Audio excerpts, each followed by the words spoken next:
fighting to try and defeat her. So that gives you a sign. Whenever you have multiple people lining up for an opportunity, it shows that they must think there's an opportunity there. So there's 3 Republicans: Carly Fiorina, who used to be the CEO of Hewlett Packard, Tom Campbell, who used to be a member of Congress, and Chuck DeFore, really right-wing assembly members.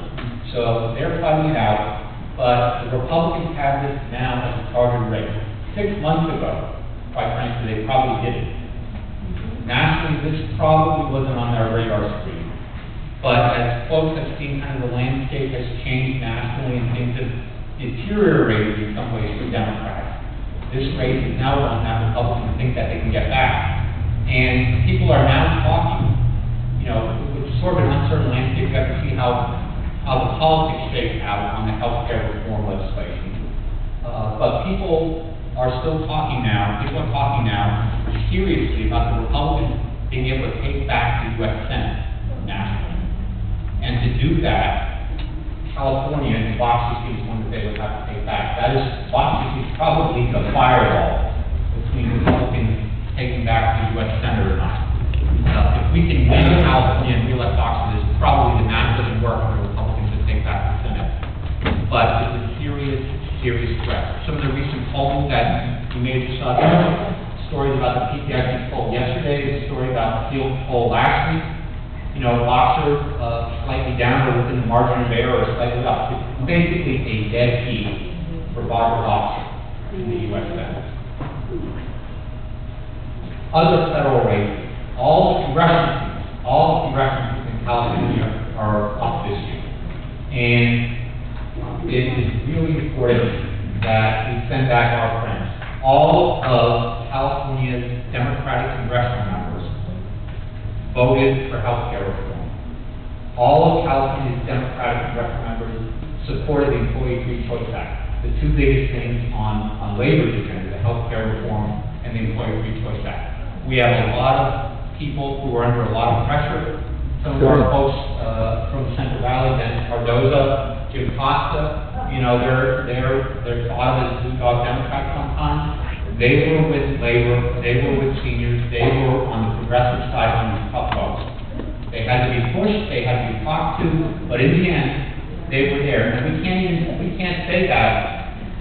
This is actually pretty rare. We can't say that happens everywhere else. Not all of the New York Democrats voted for health care reform, not all of the Massachusetts Democrats voted for health care reform, so some of the other progressive states, they didn't get all their Democrats in line, or couldn't hold all the Democrats. All of California's Democrats stood with us on health care reform and the Employee Free Choice Act. And yes, and you know, quite frankly, some of those tough votes in those districts. You know, the Tea Party folks, other activists right here in Cardozo's office, Roberta Sanchez down in Southern California, Jerry McBurney here in Northern California. And, you know, and the left it is, again, they had our back, and we asked them to cast some tough votes, and they were there.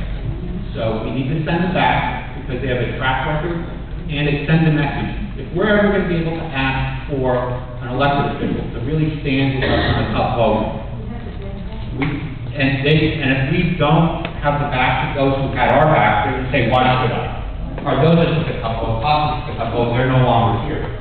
We need to make sure that we send the people who take tough votes for us get reelected, because one, they deserve it, and 2, it's a message. If we ever want to get Democrats to take tough votes for us in the future, we got to send a message and have them back to those at ours. We also, I will say, have a couple opportunities not only to defend those who did the right thing for us, but a chance to take out potentially a few bad Republicans. There's a couple of really good challengers around the state. I'm not going to limit it to just the ones I'm going to pick off, but in Northern California, folks think there's potentially a good challenger to Dan Lundgren.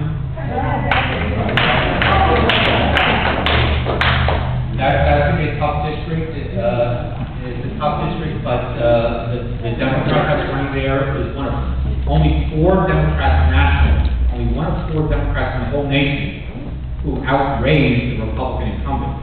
So that's kind of good news that people, want to take out lumber, and if there's money going into this Democratic calendar seat. Potentially a couple other opportunities down in Southern California. I don't want to say that no other calendars are possible, it's still early, but I will say that nationally, the Democratic Congressional Campaign Committee is looking at taking out lumber, looking at taking out a couple of these in Southern California.